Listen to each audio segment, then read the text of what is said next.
A billionaire had a single dad's truck towed, but 1 hour later, her entire board was begging for his help.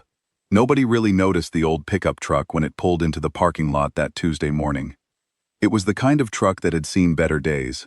A few rust spots near the wheel wells, a cracked side mirror held together with electrical tape, and a small hand-painted sign on the door that read, Webb & Son Electrical Services. The man who stepped out of it was wearing a clean but worn button-down shirt, carrying a folder tucked under his arm and a thermos of coffee in his hand.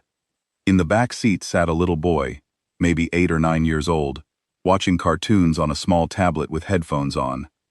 The man, we'll call him Ray, had been up since 5 that morning. He'd made breakfast, packed his son's bag, double-checked his proposal one last time, and driven 40 minutes through morning traffic to get here. This wasn't just another job quote. This was a big one. The kind that could keep his small electrical crew busy for the better part of a year. He'd put 3 nights into that proposal. 3 nights of sitting at the kitchen table after his boy went to sleep, running numbers and writing everything out by hand before typing it up.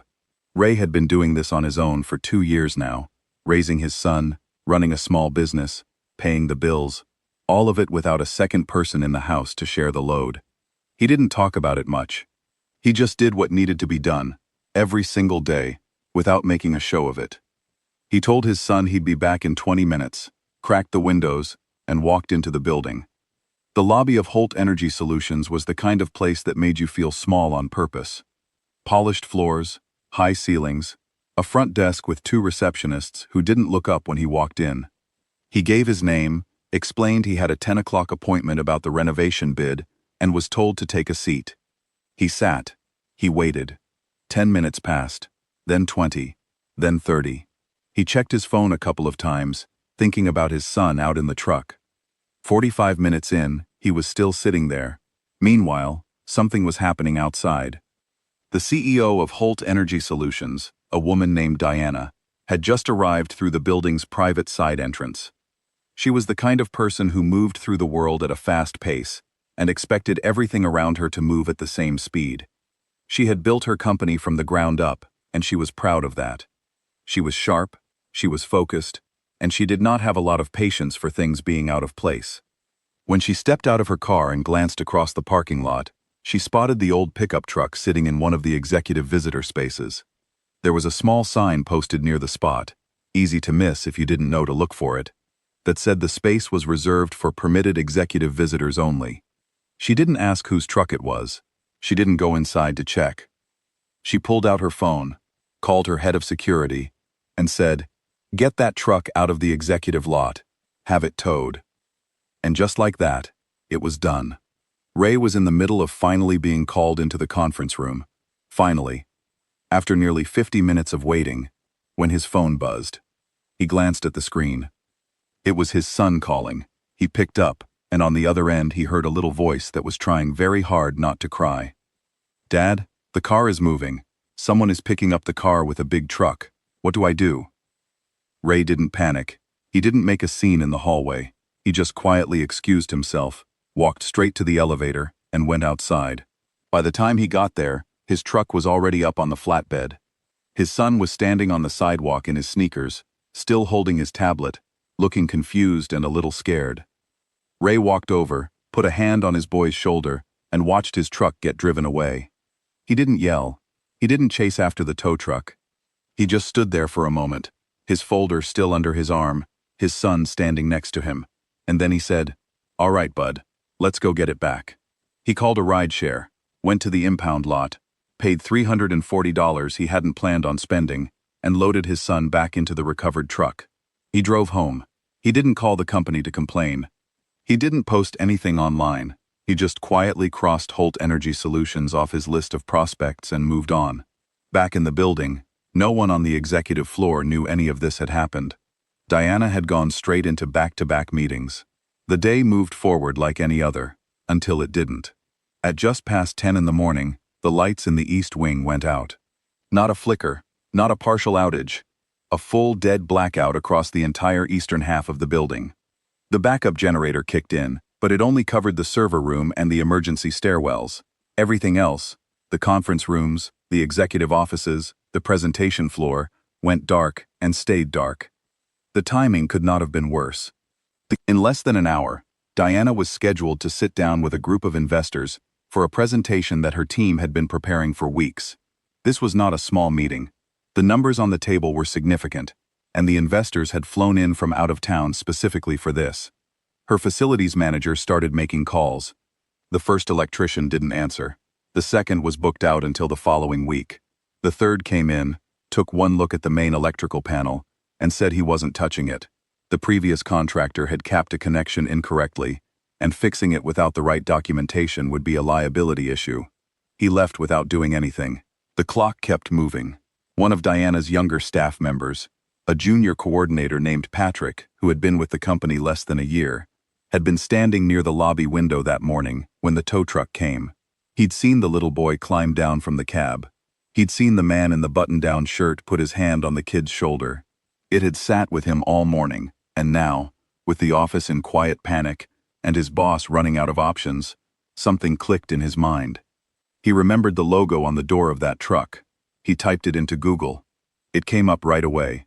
A small business website, a 4.9-star rating, and a line at the bottom of the page that said, "Emergency calls accepted. We show up." Patrick called the number before he could overthink it. Ray was on the other side of the city, finishing up a smaller job at a school gymnasium, when his phone rang. He didn't recognize the number, but he picked up. Patrick explained the situation. The building, the panel issue, the blackout, the time pressure. He didn't mention who the client was. He didn't know Ray had ever been there before. Ray asked 2 questions. He asked what kind of panel it was, and he asked how old the building was. Patrick scrambled to find out and read him the answers. There was a short pause on the line. "I know that setup," Ray said. "I've fixed that exact problem before. I've got the parts in my truck right now." He quoted his standard rate. Nothing extra for the urgency, nothing inflated. Just his regular hourly rate, plus materials. He said he could be there in 20 minutes. He was there in 18. Patrick met him in the lobby and walked him up to the floor. Ray came through with his tool bag over one shoulder, calm as if he'd been called to fix a light switch. A few of the board members were standing in the hallway, speaking in low, tense voices. Someone had already started drafting an email to the investors to suggest rescheduling. Ray set his bag down in front of the panel, opened it up, and got to work. He didn't talk much while he worked. He just moved with the kind of quiet confidence that comes from having done something hundreds of times. He'd seen this panel brand fail in this exact way before. It was a known issue with a specific batch from that era, and he'd learned the fix years ago from an older electrician who had mentored him when he was just starting out. 11 minutes later, the lights came back on. The reaction on the floor was immediate. Someone in the conference room actually let out a cheer. The investor presentation stayed on schedule. The meeting happened. By all accounts, it went well. Diana came out of her office and into the hallway when the power returned.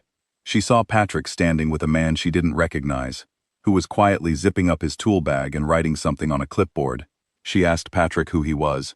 Patrick told her, and then, quietly, he told her the rest of it too. The truck, the tow, the little boy on the sidewalk, the $340 impound fee, the proposal the man had driven across the city to submit, which he'd never actually gotten the chance to hand in. Diana didn't say anything for a moment. She just looked at Ray, who had finished packing his bag and was now handing the invoice to Patrick without any fanfare, getting ready to leave the same way he'd arrived, without drawing attention to himself. She walked over to him before he reached the elevator. She didn't make a big speech.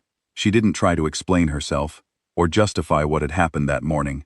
She just looked at him and said, "I made a decision this morning without thinking about who was on the other side of it. That wasn't right. I'm sorry." Ray looked at her for a moment. You could tell he was the kind of person who didn't hand out easy forgiveness, but who also didn't carry things heavier than they needed to be carried. He nodded once. "I appreciate that," he said, and then he left. 3 days later, a formal envelope arrived at Ray's business address.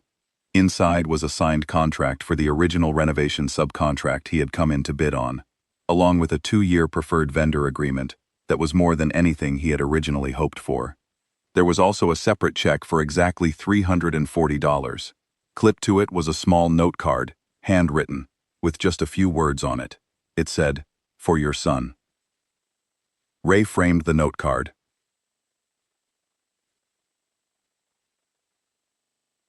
not the check.